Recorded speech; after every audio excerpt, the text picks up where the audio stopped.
A loud explosion echoed from the mine near town, a sound both violent and foreboding. Most people ran, but one young woman, Alara, only stared at the rolling coal. She had lost her husband, a miner, in a similar accident years ago. Now she simply gazed at these rocks and wondered if her fate was to be alone forever. An old man walked by, terrified. He had lost everything in this blast, his home, his family. He, too, just stared at the pile of coal like Alara. She walked over to him, took his trembling hand, and said, her voice soft but firm, "I'm here. I will help you. We will start over." Welcome to Gentle Kindness Echo, where stories of kindness that change lives are told in the most authentic way. Please click the subscribe button to not miss these emotional moments. Alara arrived in the town of Pine Ridge with nothing but a skillet and a quiet heart. She was hired to be the cook for a wealthy man named Cyrus, a cattle rancher. Cyrus didn't need a wife, he just needed someone to cook for him and his 2 children. But when the children clung to her skirt and whispered, "Please stay and be our mother," everything changed. The first time Alara stepped off the wagon at Pine Ridge, no one noticed her. Not the miners unloading coal at the general store, not the banker wiping dust from his gold pocket watch, not even the widowers on the benches sizing up every new woman who wandered into town.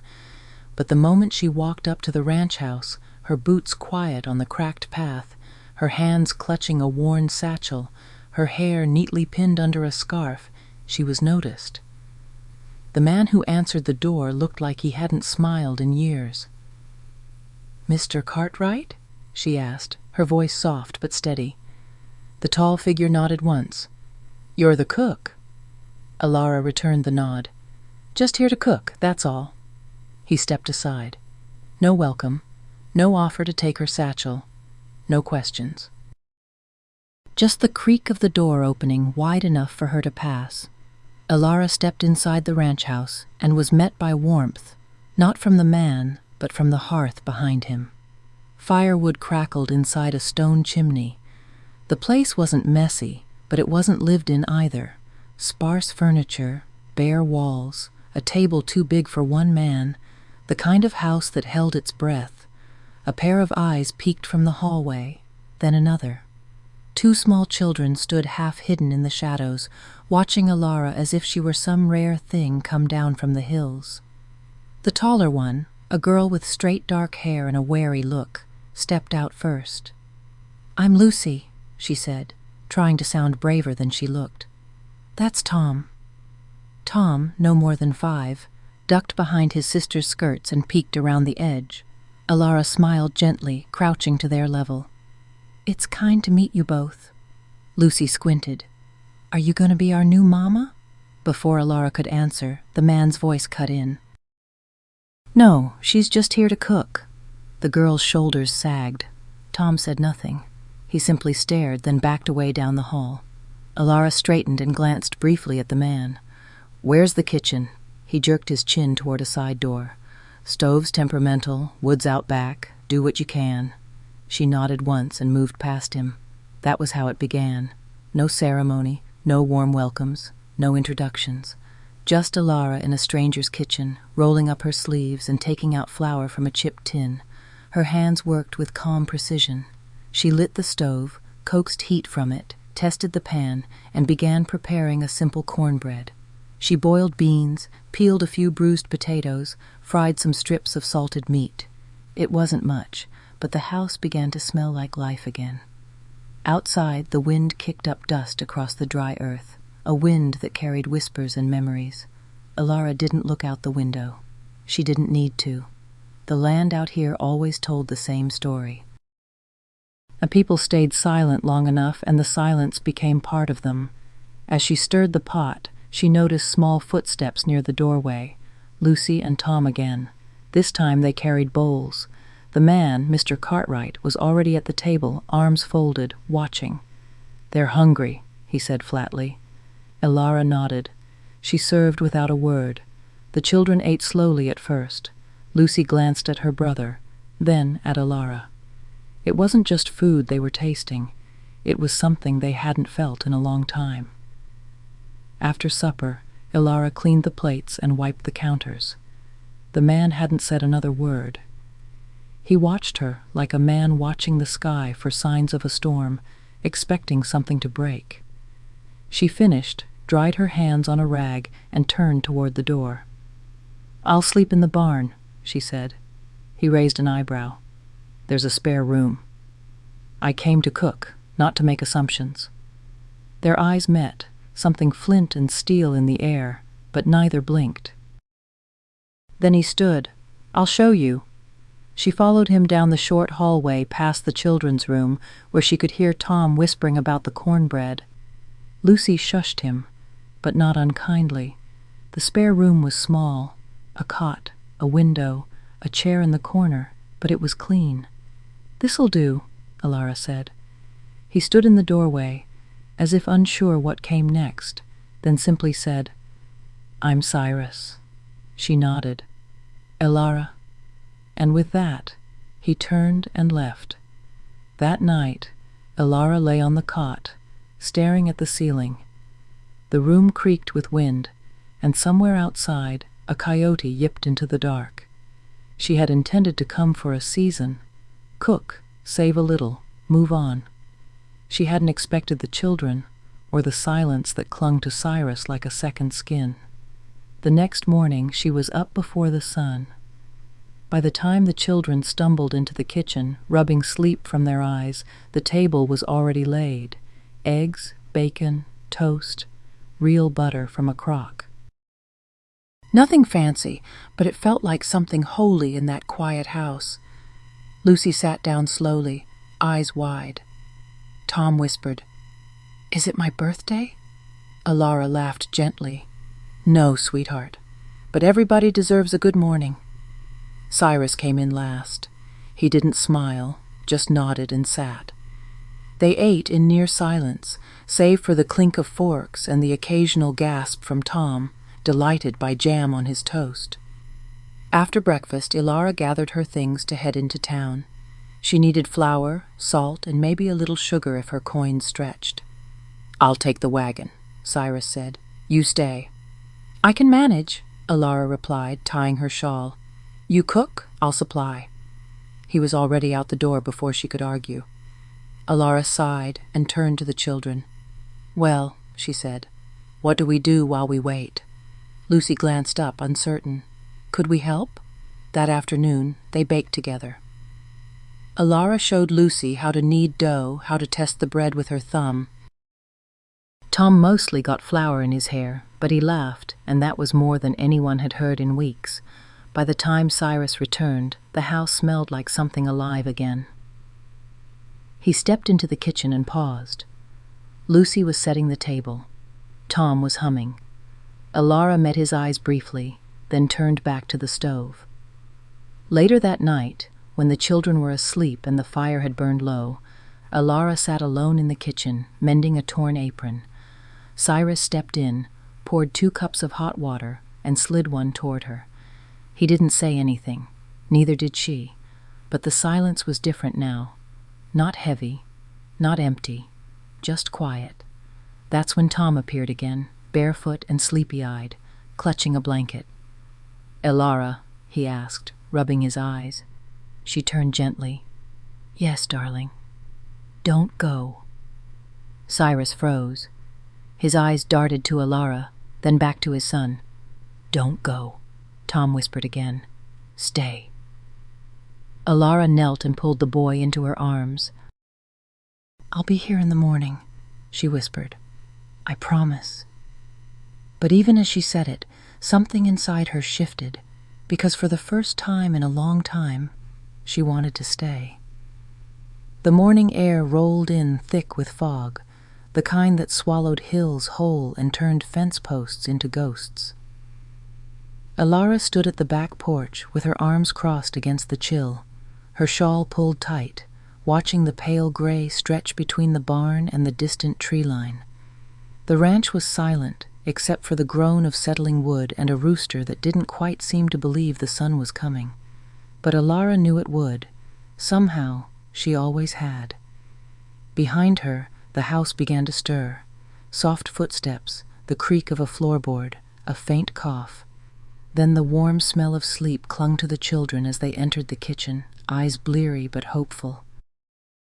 Tom padded in first, dragging his blanket behind him like a trusted companion, while Lucy moved with careful steps, already brushing her hair with her fingers and straightening her collar before speaking. "Is there breakfast?" she asked softly, almost afraid the dream of yesterday had passed. Alara turned and smiled. "There will be.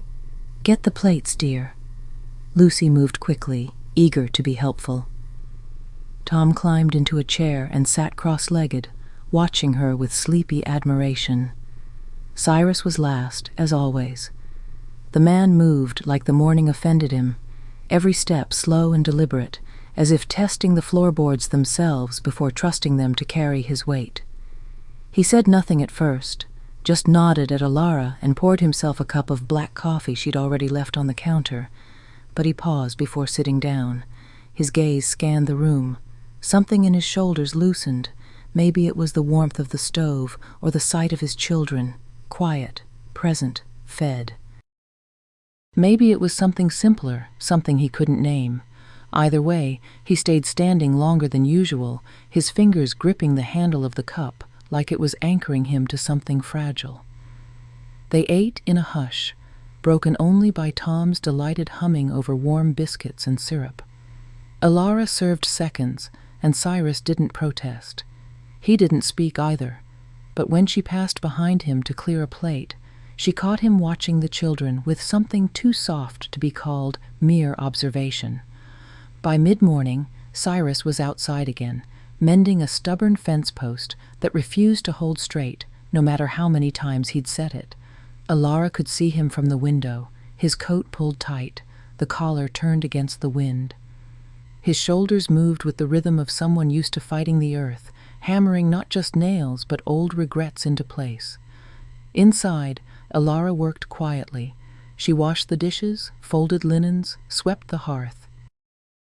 Lucy followed her step for step, eager to help, asking questions when she dared. "Did you have children?"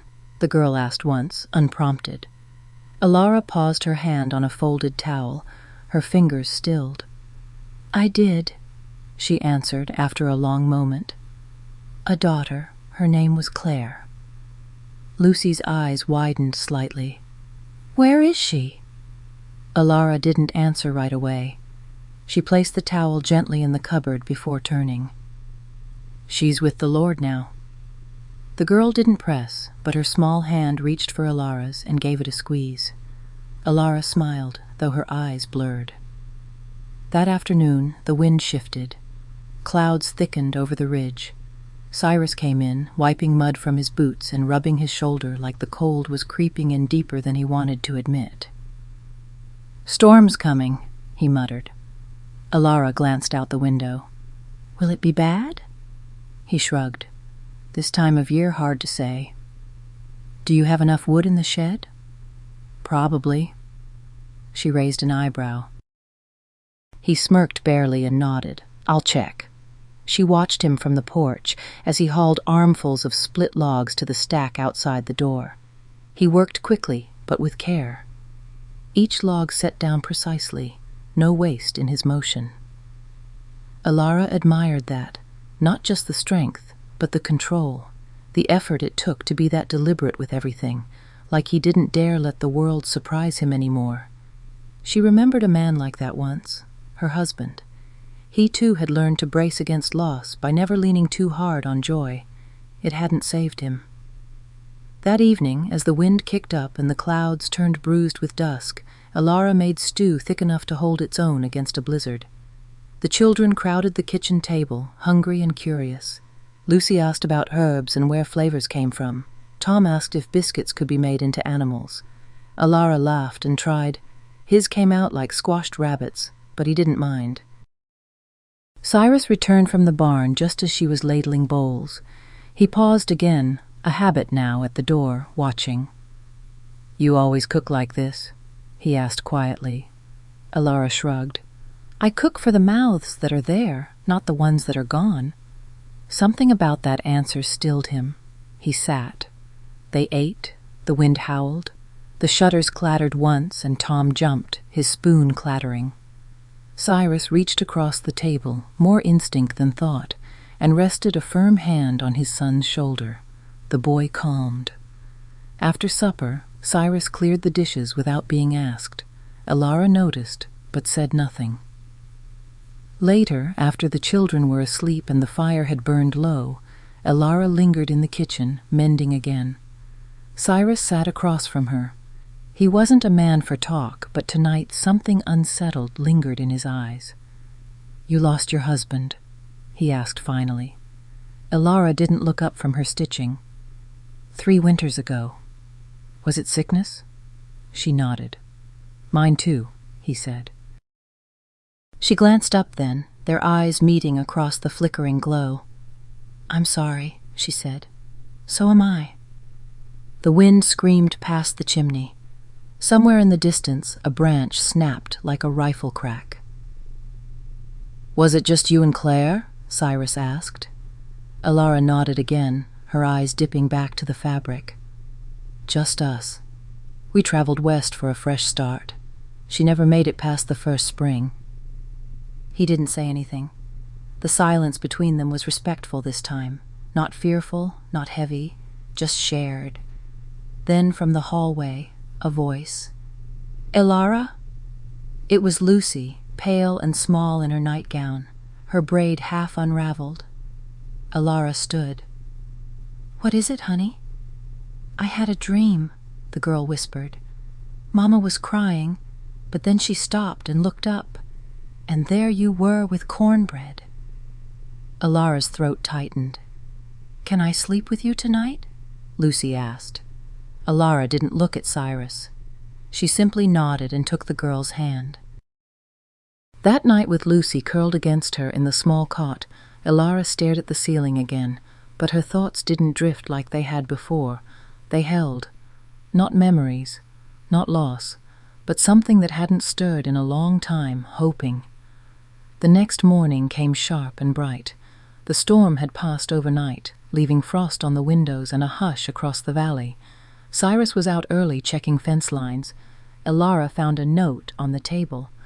Pond froze over, checking traps, back by noon. C. It was the first time he'd written anything to her. The C looked like he'd debated signing it. The children helped her gather kindling. They sang while sweeping the porch.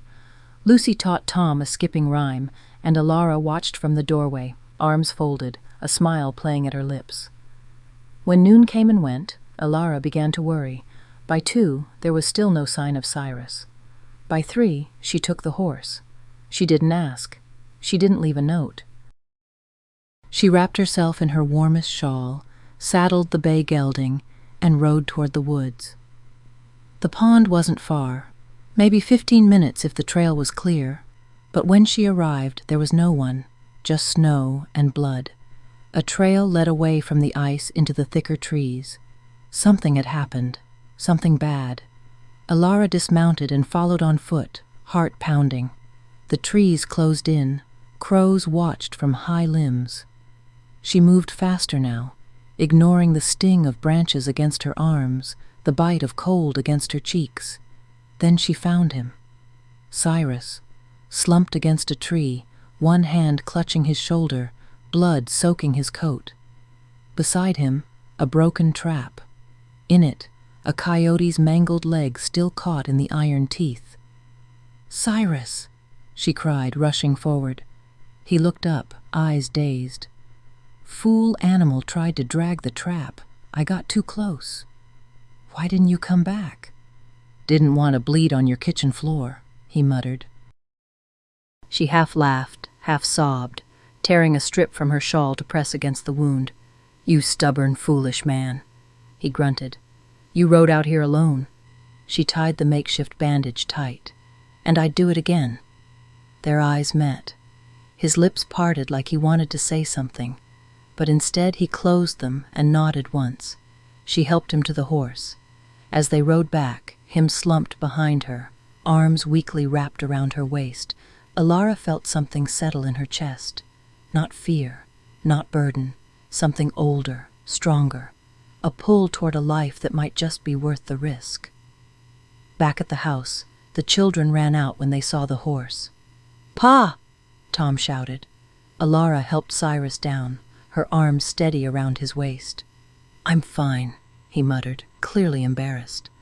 But Tom clung to his leg, and Lucy held Alara's hand tight. That night, Alara made soup and Cyrus rested by the hearth. And when Tom crawled into her lap and Lucy curled at her side, Alara didn't send them away. She only glanced once at Cyrus. He didn't speak. He just watched her with something that finally looked like peace. Cyrus didn't move much for 2 days. The wound in his shoulder was deep, and though the bleeding had stopped, the skin around it turned angry and red. Alara cleaned it twice a day with boiled cloths and a stern jaw, each time bracing herself for his winces and gritted teeth. He never let out more than a hiss, never asked for mercy, and never thanked her aloud. But he watched her, even half-conscious with fever. He watched her. The children moved around him like shadows at first, unsure if they were allowed to be worried. It wasn't until the 3rd morning, when Cyrus tried to sit up by himself and grunted loud enough to draw attention, that Tom climbed onto the arm of the chair and said plainly, "You're not good at resting." Cyrus glanced at his son, then at Alara, who stood at the table slicing bread. "He gets that from his mother," he said, voice low. It was the first time he'd mentioned his late wife. Alara said nothing, but she paused just long enough for the knife to still in her hand. Tom blinked. "Is she in heaven?" Cyrus nodded once. "I reckon so." Lucy stood in the doorway with her braid half done, her fingers picking at the hem of her dress. "Did she cook?" Cyrus didn't answer right away. Then quietly, "She didn't have time to." Tom tilted his head. "Why not?" "Too busy keeping the rest of us standing." There was no bitterness in his voice, just a dull, deep ache. Alara felt it down to her ribs. She set the bread aside and walked over, her hand gently touching Tom's shoulder. "Go get your sister ready," she whispered. "We'll have breakfast soon." The boy nodded and slid off the armrest, his small boots thumping across the floor. When they were gone, Cyrus leaned back into the chair, face pale, his hand resting over the bandage. "You don't have to explain," Alara said quietly. He looked at her with tired eyes. "I want to." Alara sat in the wooden chair across from him. The fire crackled between them, its light dancing across his face. "She died in the spring," he said. "Fevers went through the valley, took 6 families, some worse than others. My wife Martha was helping everyone else, never even stopped to see she was sick herself." Alara said nothing. "She passed fast, 2 days. I buried her under the walnut tree in the back pasture. Then the kids got sick, then the ranch started falling behind, and I just kept moving." He rubbed his temple with the uninjured hand. "Didn't think I'd see another spring with someone at this table." "You don't have to keep pretending you're not alone," Alara said gently. His eyes met hers. "What if that's all I know how to be?" Before she could answer, the back door burst open and Lucy ran in, cheeks flushed with cold. "Alara, there's a wagon coming up the trail." Alara stood quickly and moved to the window. Sure enough, a wagon, small single horse, covered but ragged, was making its way down the muddy road. A stranger sat atop the seat, slumped forward, reins loose in one hand. Alara couldn't make out his face yet, but something about the gait of the horse and the lean of the man set her teeth on edge. "Ma'am," he called, his voice dry as kindling, "you got water?" Alara approached slowly, keeping one hand close to her waist where she'd tucked a kitchen knife. "We've got water. Who's asking?" The man finally looked up. His face was hollow, sunburned, and marked by long days on the trail. Not young, but not old either, somewhere in that desperate stretch of middle years where the world could crush a man in a blink. "Name's Clyde," he said. "Been heading north from Elgin. Lost my brother to the fever 2 towns back. Been hauling his boy ever since." He nodded toward the back of the wagon. Alara stepped closer and peered inside. There, curled up under a moth-eaten quilt, was a boy no older than Tom, pale, thin, with lips chapped and eyes closed in sleep. "Won't eat," Clyde said. "Won't speak, just stares." Alara looked back at him. "What do you want from us?" "Nothing but a drink, maybe a warm place for the night.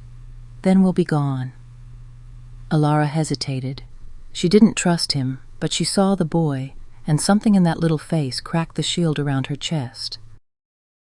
"You can stay the night," she said, "but the wagon stays outside, and you stay in the barn." Clyde nodded. "Fair." She fetched water and stew and helped him carry the boy, barely stirring, into the barn, where she laid a bed of hay and covered them both with spare quilts. That night over dinner, Alara told Cyrus everything. He listened in silence, then finally said, "He can stay the night, but if he touches anything that ain't his, he's gone." Understood. The children were curious, but Alara kept them away. By morning the boy was sitting up. He still wouldn't speak, but when Alara offered him a piece of buttered bread, he took it. His name was Jacob. By noon, Tom had coaxed him into kicking a rock back and forth behind the barn, and by evening, Lucy was showing him how to fold paper birds from scraps she found near the stove. Clyde watched from the barn, his expression unreadable. Alara brought him stew. "She'll talk soon," Clyde said suddenly, not looking at her. "What?" "My sister, Jacob's mama. She's in Elgin still, sick. Didn't want the boy to see her that way. Sent me ahead to find a place. Thought maybe we'd circle back after spring." Alara frowned. "You told me she died." Clyde shrugged. "You wouldn't have let me stay if I hadn't." She stepped back, eyes narrowing. "I ain't a bad man," Clyde said. "Just desperate." "Desperation doesn't make liars any more trustworthy," she replied coldly. He stood slow and stiff. "We'll go tomorrow." Alara shook her head. "You'll stay until that boy eats proper, but you won't speak another lie while you're here." Clyde lowered his gaze. "Fair." Inside, Cyrus sat in his chair again, shoulder bandaged fresh. He was whittling something, quiet, focused, his hands slow but sure. The firelight carved shadows across his face. Alara stepped in and closed the door behind her. "You trust him?" Cyrus asked without looking up. "No, but the boy." She nodded. "The boy stays." Later that night, Tom crawled into Alara's lap while she read from a tattered Bible she'd found in the cupboard.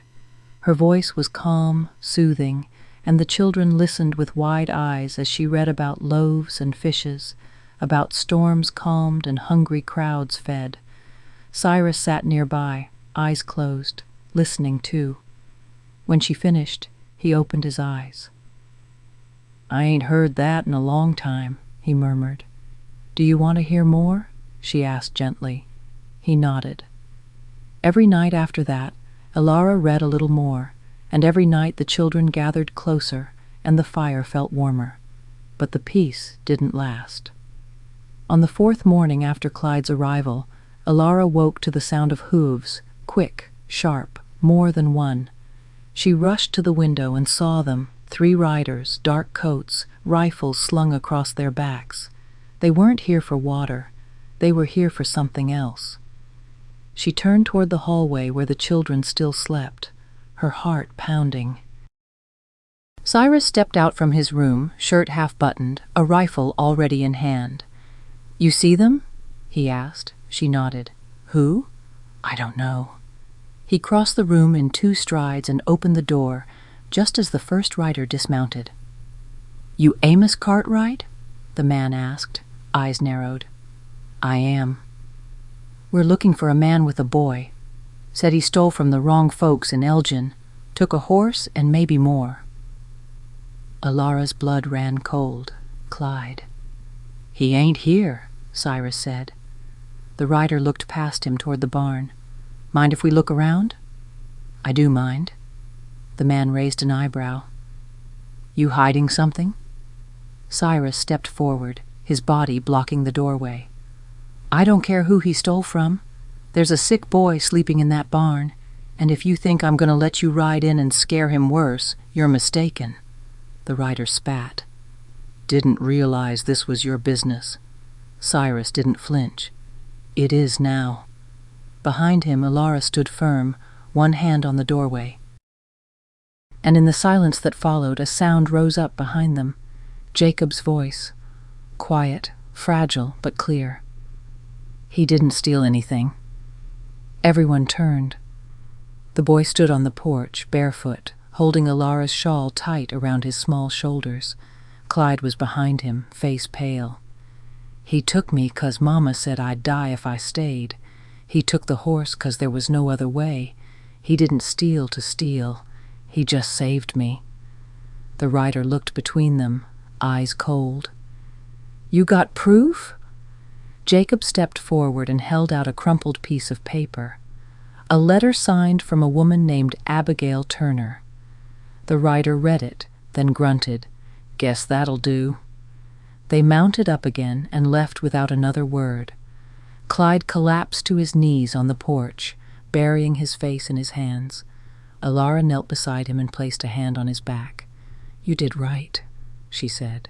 He sobbed once, then nodded. That night, Cyrus sat at the table, watching Alara as she tucked the children into bed. "You meant it," he said when she returned. "Meant what?" "That you'd be here in the morning." She nodded. "I think I'd like you to keep being here." Alara said nothing. But she sat beside him, and in the quiet that followed, he reached for her hand. The wind changed that week, not in direction, but in nature. It no longer howled like a warning through the trees. It sang, quietly at first, like a low hum through the fence posts and along the porch railings, but it was there. Even the house seemed to breathe easier, as if it knew something had shifted.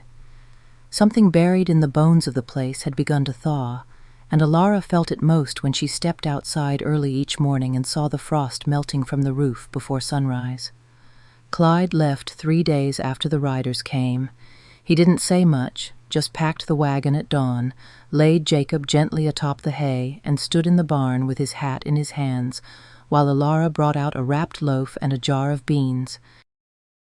"You sure?" she asked him, glancing at the child already dozing beneath the quilt.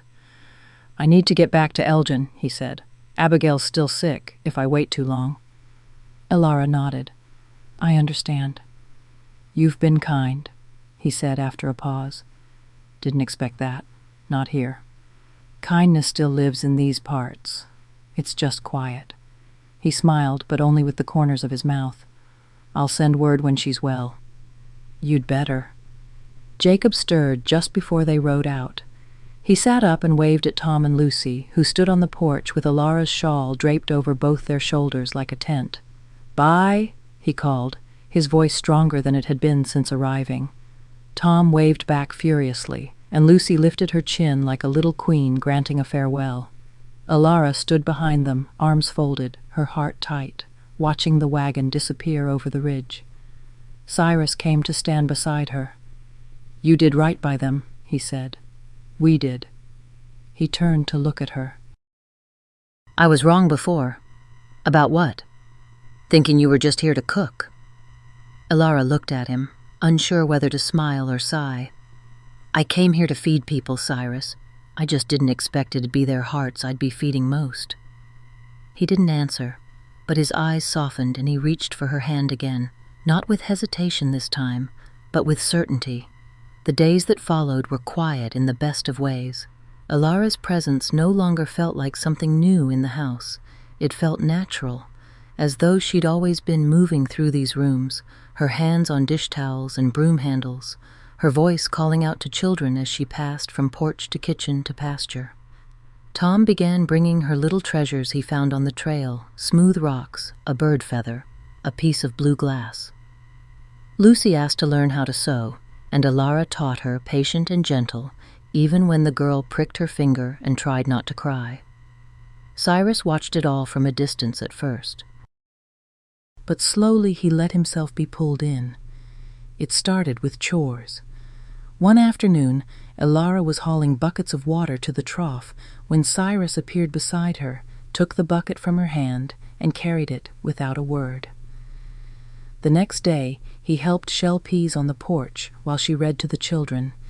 Then he sat in the rocker beside her after supper, silent as always, but closer.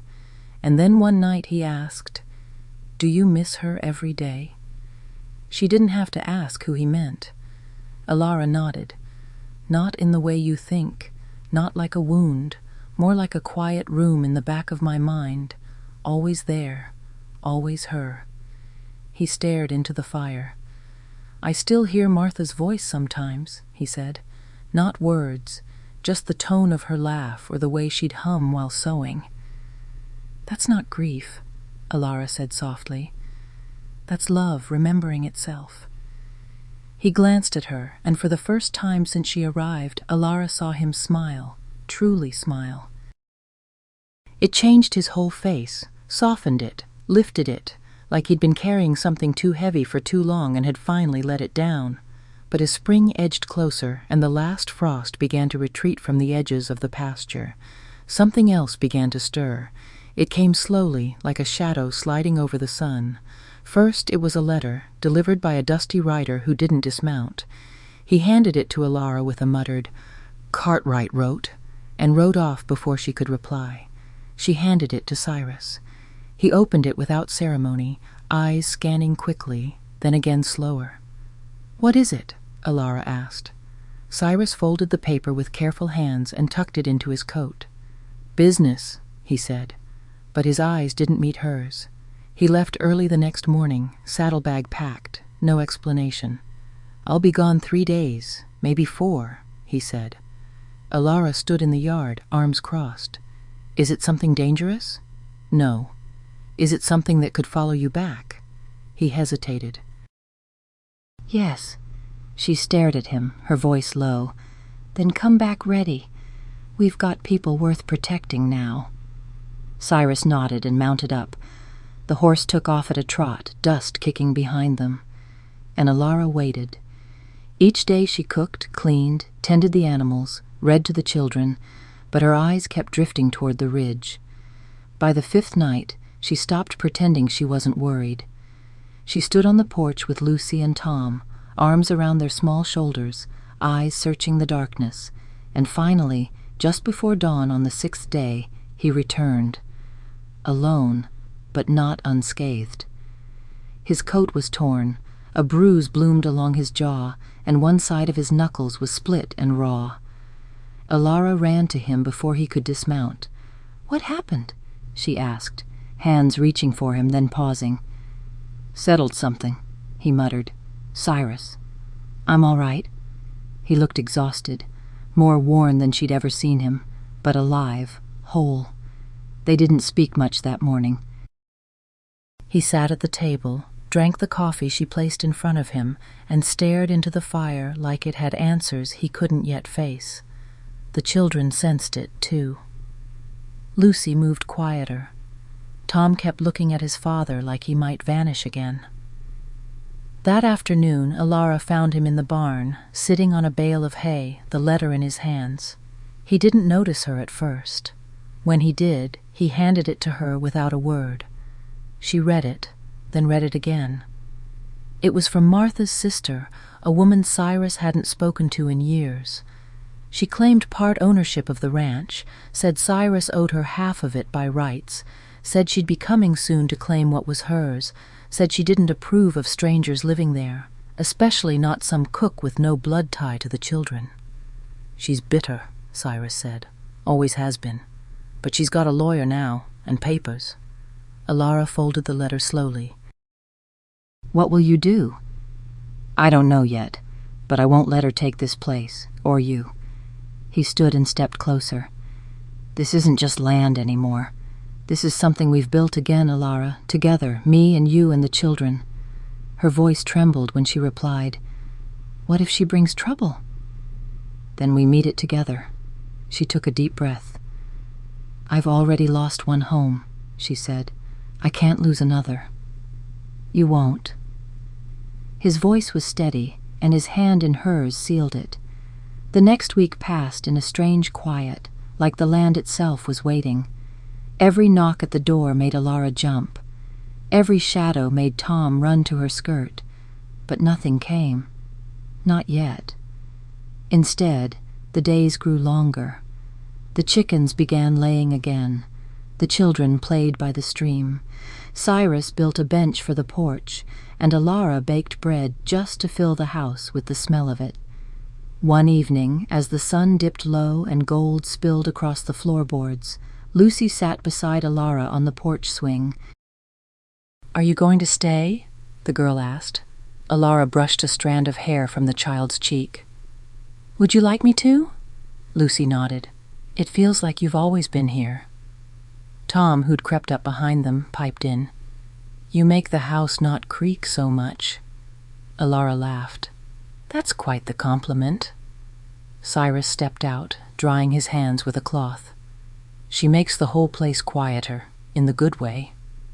Alara looked at him, her smile soft. But just as she opened her mouth to speak, a sound broke the stillness. Hoofbeats. Not one. Several. From the ridge, Alara stood immediately. Cyrus stepped down from the porch and reached for the rifle he kept beside the door.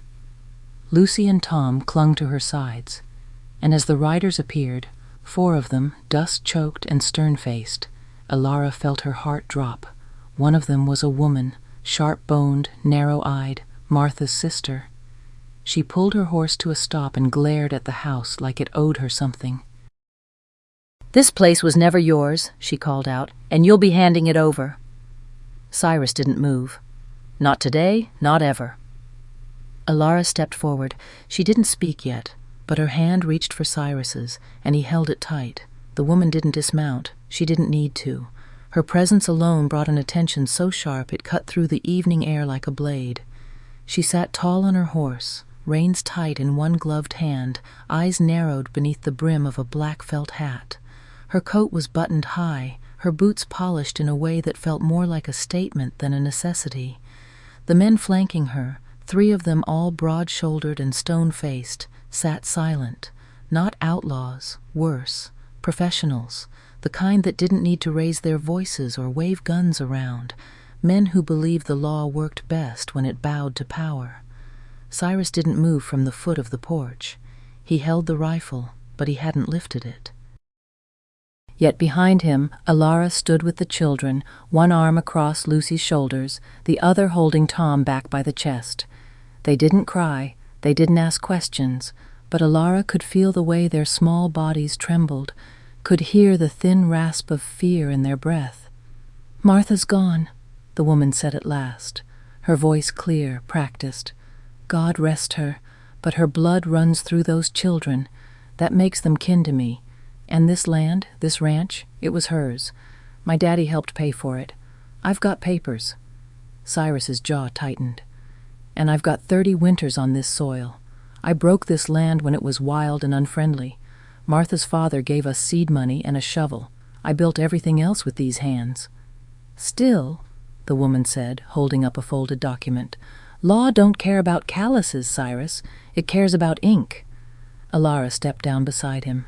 She didn't speak right away, just stood there, her presence quiet but unyielding. The woman's gaze flicked to her, sharp as a knife. "You must be the cook," she said, dry amusement in her voice. "Word reached town you've taken to staying." "I cook," Alara said simply. "I care, I protect." "Oh, you protect with what? A wooden spoon?" Alara's voice remained calm but firm. "With love, with prayer, with everything that matters." The woman laughed, but it didn't reach her eyes. "Well, you'd best start packing your things. I'll give you till sundown tomorrow. I've already spoken to the judge in Dawson. Once I file these papers, they'll send a marshal. You don't want children in the middle of that." Cyrus stepped forward then, finally lifting the rifle, not pointing it, but making it clear he wasn't bluffing. "You'll ride out of here now," he said, "and if you come back, you come with more than just threats. You bring the law itself. Till then, stay off my land." The woman stared at him a long moment, then turned her horse. "You've made this harder than it needs to be," she said over her shoulder. "I'll be back in a week, and when I return, I'll have more than just ink. I'll have the law behind me." They rode off in silence, the hoofbeats fading into the twilight. Cyrus lowered the rifle slowly. Behind him, Alara released the breath she didn't realize she'd been holding.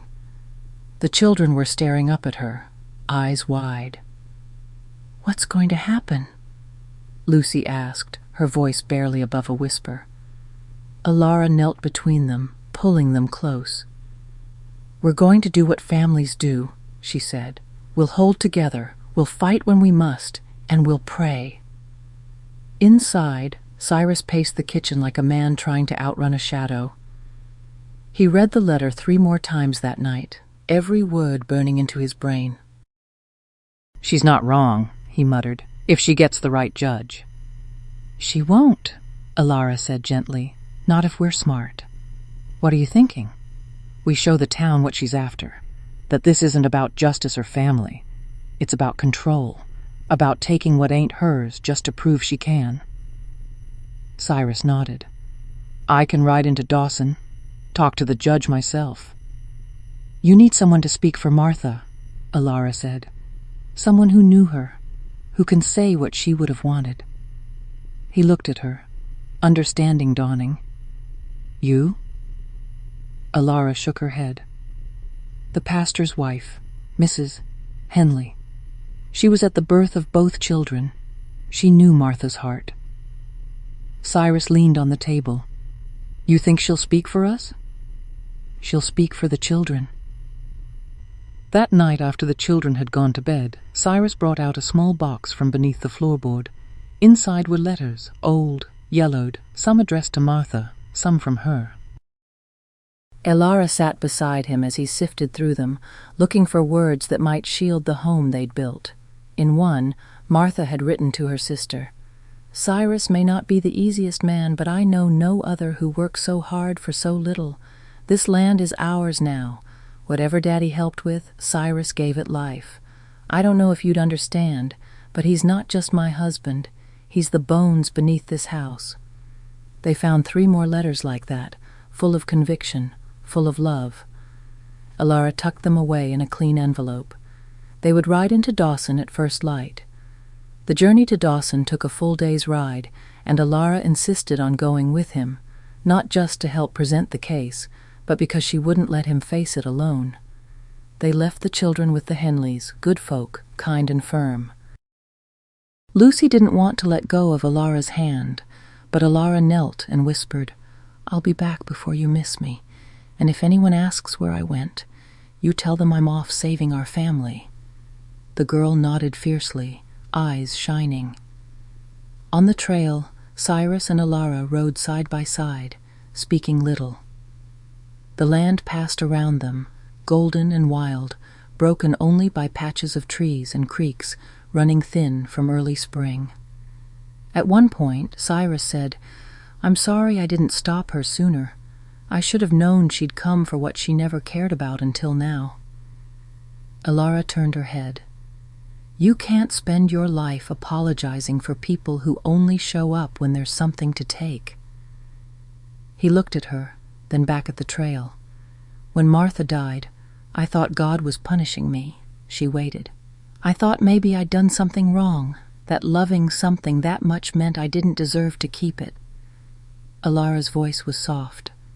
"And now?" He exhaled. "Now I think maybe he was clearing space, so I'd know what to fight for when the time came." They reached Dawson as the sun dipped low behind the hills. The judge's office was still open, light glowing behind drawn curtains. Inside, Judge Harmon sat with a ledger open and a frown carved deep into his weathered face. He looked up as they entered. "Cartwright," he said, slow and unimpressed. "Didn't expect to see you here till the dust settled." Cyrus nodded. "I wanted to speak before anything settled wrong." Harmon listened as they presented the letters. Alara handed them over one by one, each one bearing Martha's neat, looping handwriting. When he reached the final page, the judge leaned back and rubbed his chin. "This ain't the first time I've seen kin come crawling for what they never wanted while it was breathing.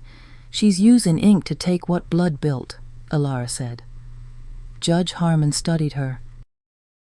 "You married to this man?" "No, sir." "Then what's your stake?" "I feed his children. I patch their clothes. I pray with them each night and read from Scripture when the house is quiet. I came here to cook, sir, but I stayed because I saw what most folks miss. This family isn't broken. It's healing. And that land, it's more than soil. It's safety." The judge leaned forward, hands folded. "I can't deny she's got legal standing, but I can delay. I can send a letter saying I need more proof. That might buy you time."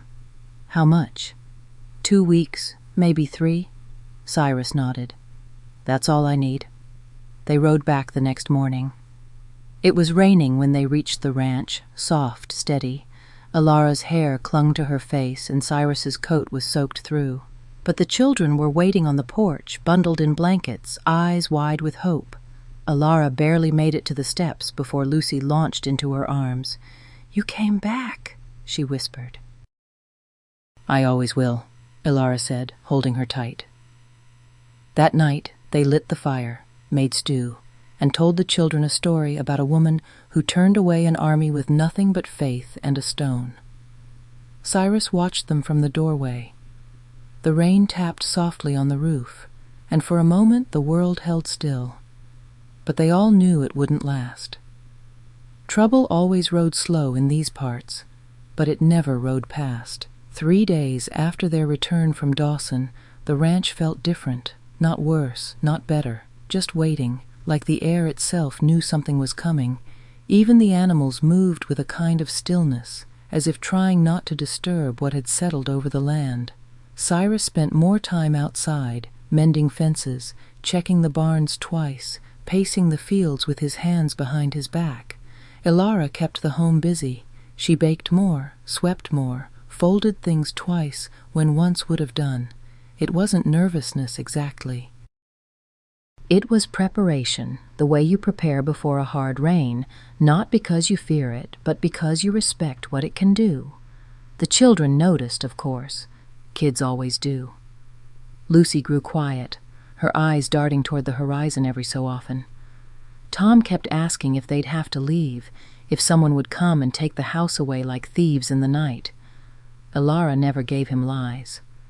She told him, firmly and lovingly, that no matter what happened, they would face it together, that families didn't get measured by blood alone, but by who stood with you when it mattered.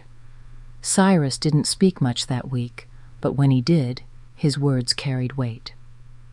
One night, while Alara mended the hem of his shirt, he stood by the hearth with a cup of coffee and said, "If they come and I don't win." "You'll win," Alara replied, eyes not leaving her stitching. "And if I do?" She looked up then, set the fabric aside, and rose. "We won't let them take what we've built." "We?" She stepped closer, hands resting gently on his forearms. "This is my fight too, Cyrus." His mouth twitched, something between sorrow and gratitude. He leaned forward and rested his forehead against hers. "I never expected another chance." She closed her eyes. "Neither did I." Then came the knock, not loud, not rushed, but deliberate. 3 hard raps at the front door. Cyrus reached it first. Alara moved to his side, one hand instinctively resting against the wall near the coat hook where the rifle leaned just out of sight. He opened it slowly, and there she stood, Martha's sister, Genevieve, alone this time. Her hat dripped rain onto the porch, her coat soaked, her gloves removed and clutched in one hand. She looked older than Alara remembered, more tired than angry, but the glint in her eyes hadn't dulled. "I came early," she said without preamble. Cyrus said nothing. Genevieve looked past him and spotted Alara. "You must be the cook." "I'm the woman raising her children." Alara said. Genevieve's lips curled. How convenient. Say what you came to say, Cyrus muttered. Genevieve stepped inside without invitation. The children peeked from behind the hallway, but Alara gestured them back with a flick of her fingers. They obeyed. I went to Dawson, Genevieve said, shaking rain from her sleeves. Spoke to Judge Harmon. He told you we filed a claim, Cyrus said. Brought letters, proof of Martha's intent. He told me I was out of line, Genevieve corrected. Said I was treating grief like a ledger. Said I'd do better mourning my sister instead of chasing her shadow. Cyrus folded his arms. Then why are you here? Because I don't like being told no. Alara stepped forward. So you came to force it. Genevieve turned to her, studying her face. No, I came to see it with my own eyes. The place, the children, you. And Cyrus. Genevieve looked around the room, at the fire, at the table, at the toys scattered near the hearth, the Bible on the shelf, the faint scent of cinnamon lingering in the air. She didn't answer, not right away. Martha always said you were stubborn. I learned from the best. She also said you couldn't do it alone. Alara stepped closer. He's not alone. Genevieve met her eyes. No, I suppose he's not. The silence that followed was heavy with something unspoken. Alara didn't trust it. Neither did Cyrus. I should tell you I'm still within my legal rights, Genevieve said. But, she sighed, but I'm tired and angry, and maybe chasing what Martha left behind won't bring her back.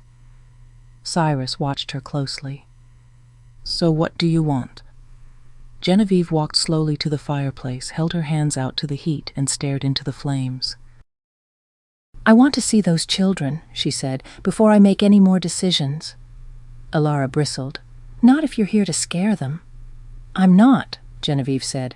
I just want to look in their eyes, see if they're growing up like she would have wanted. Cyrus glanced at Alara. She hesitated, then called gently toward the hallway. Lucy, Tom, come here, please. The children emerged slowly. Lucy took Tom's hand and led him into the room, her chin high despite the nerves dancing in her eyes. Genevieve knelt to their level. You remember me? She asked. Lucy nodded. You came once.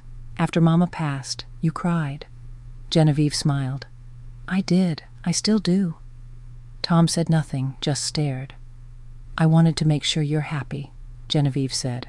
Lucy tilted her head. We are. With her? Genevieve nodded toward Alara. Lucy didn't even blink. She makes Pa smile again, and she holds us when we cry. She smells like bread, Tom added. Genevieve laughed a small, bitter sound, then rose.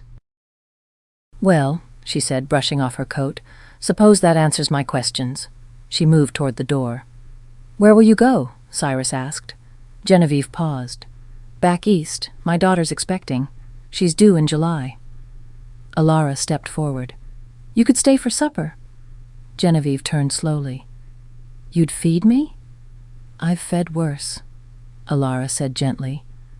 Genevieve stared at her for a long moment, then shook her head. No, but thank you. She stepped onto the porch, rain still falling lightly. Cyrus followed. Does this mean we're done? Genevieve turned. I'll send a letter to the judge. I won't press the claim. Why? He asked. She didn't answer directly. Instead, she said, You've built something here, and I reckon Martha would have forgiven me long before now. Maybe it's time I learned to do the same. And then she rode off. No fanfare, no last words, just the sound of hooves fading into the rain. Cyrus stood on the porch for a long time. When he came back inside, Alara was holding the children, her arms wrapped tight around both of them. He watched them for a moment, then stepped forward and knelt beside them. I want to say something, he said. Alara looked up. He took her hands. I want you to stay, not just through the spring, not just until they're grown. I want you to stay as my wife. The room held its breath. Tom whispered, Does that mean we'll be a real family? Cyrus smiled at him. We already are. Alara's eyes filled, but she didn't look away. Yes, she said. I'll stay.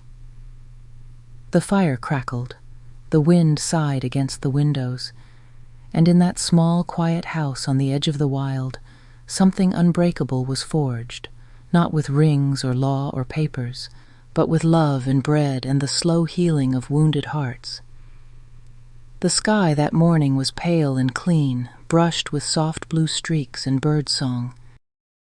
Alara stood barefoot on the porch, her hands wrapped around a steaming tin mug, watching the sun spill over the hills like honey. The land looked different somehow, not because it had changed, but because something in her had. The fear that once clung to the corners of the house like cobwebs had finally lifted. The threat of being pulled apart by ink and law, by bitter claims and forgotten debts, that storm had passed. Inside, the children were laughing. Real laughter. Not the quiet giggles they'd whispered to each other in stolen moments of peace, but full-bodied joy that shook the walls and filled the kitchen. Cyrus was chasing Tom around the table, both of them grinning like fools. Lucy had flour on her nose and her braids undone, holding a wooden spoon like a sword. The stew was boiling over. No one cared. It was chaos. It was home. Alara turned from the porch and stepped back inside, setting the mug on the table and catching Tom as he barreled toward her. "Gotcha," she whispered, lifting him up and kissing his cheek. "No fair," he squealed. "You always win." "That's because I know all your tricks," she said, tickling his sides. Cyrus leaned against the doorway, watching them, the smile on his face quiet but wide. There was a peace in his eyes she hadn't seen since the first day. Not silence, not the kind born of grief or loss. This was contentment, and it softened every line of his face. Alara caught his gaze and tilted her head. "Something on your mind?" He stepped closer, wrapped his arms around her waist from behind, and rested his chin on her shoulder. "Been thinking," he murmured. "Oh," he nodded, his stubble brushing her skin. "About building a second room off the back, a proper space for you, not that cot you started on." She turned in his arms and gave him a look. "Cyrus Cartwright, if you build a room just to put me in it alone, I'll tear it down myself." He chuckled. "I meant for us, all of us. You're talking about more than walls." "I am." Alara kissed him, quick and soft. "Then let's build it together." Later that week, word came by rider. A letter from Judge Harmon scrawled in neat script confirming that Genevieve had formally withdrawn her claim. No further contest would be recognized. The land and everything on it was legally and unquestionably Cyrus's. Cyrus folded the letter and tucked it into his vest pocket, then walked to the walnut tree in the back pasture, where Martha's grave still rested beneath the leaves. He stood there for a long while, hat in hand, before kneeling beside the stone. "I kept my promise," he said. "I raised them right. I found someone to keep them safe, and she's not trying to replace you. She just loves them like you would have." He stood slowly. "I hope you're at peace now." He walked back to the house and didn't look back. By early April, the land came alive again. Rain softened the hard crust of winter. Buds peeked out from branches. The chickens laid more than they could eat, and the air smelled of damp soil and growing things. Alara planted a small garden near the porch, herbs mostly, and tomatoes if the frost didn't return. Lucy helped, digging with her hands, while Tom chased worms and brought her rocks shaped like hearts. One morning, Cyrus found Alara hanging laundry behind the barn. She had her sleeves rolled and a ribbon in her hair.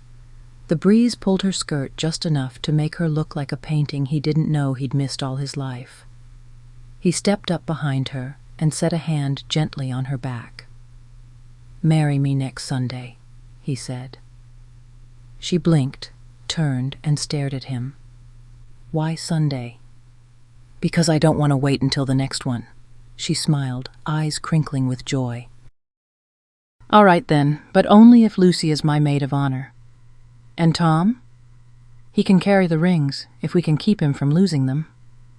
They didn't invite many people, just the Henleys, a few neighbors, the pastor and his wife. No spectacle, no fancy dresses or polished boots, just a gathering of souls beneath the walnut tree, where old vows had once been buried, and new ones would now be planted. The morning of the wedding, Alara woke before the sun. She didn't feel nervous, just still, peaceful. Lucy helped braid her hair, and even tried to put a bit of dried lavender behind her ear. "Cyrus likes purple," she whispered. "Then I'll wear it." Tom knocked on the door moments later, holding a crooked wooden box. "I made you a present," he said. Inside was a carved heart, clumsy and misshapen but beautiful. "It's from all three of us," he added, "me and Lucy and Pa." Alara hugged him tight. "It's perfect." They wed under the tree with the wind whispering through the branches, the pastor speaking low and kind. Cyrus said his vows simply. Alara said hers without tears, not because she wasn't moved, but because everything she needed to cry out had already been shed. When it was done, the children ran through the fields. Cyrus held her hand like it was the last tether to the earth, and Alara felt what she hadn't in years. Safe, whole, free.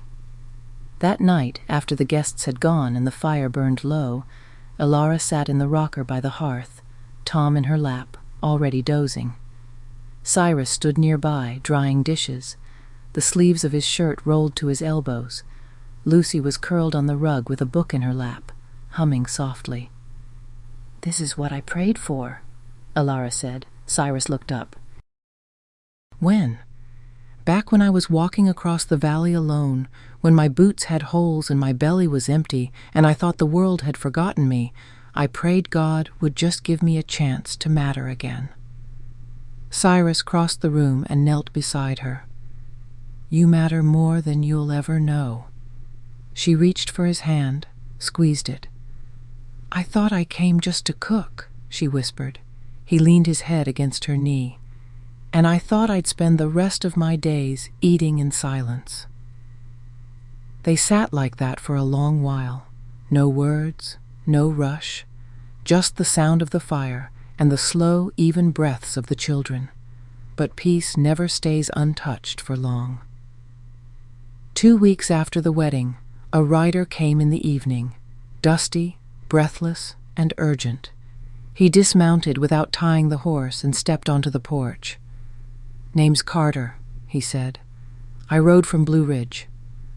Cyrus stepped out, Alara behind him. "What's the trouble?" Carter held out a crumpled note. "There's a fever spreading fast." "Town's got no doctor. They're asking for help." Alara's heart pounded. She looked at Cyrus. "I have to go." It had taken faith to stay, but it was love, the quiet, constant kind, that built something worth keeping. And in that place, where once there had only been silence and ache, there was now a table that never emptied, a porch that never stood still, and a woman who came only to cook, but stayed to become a mother and never once looked back.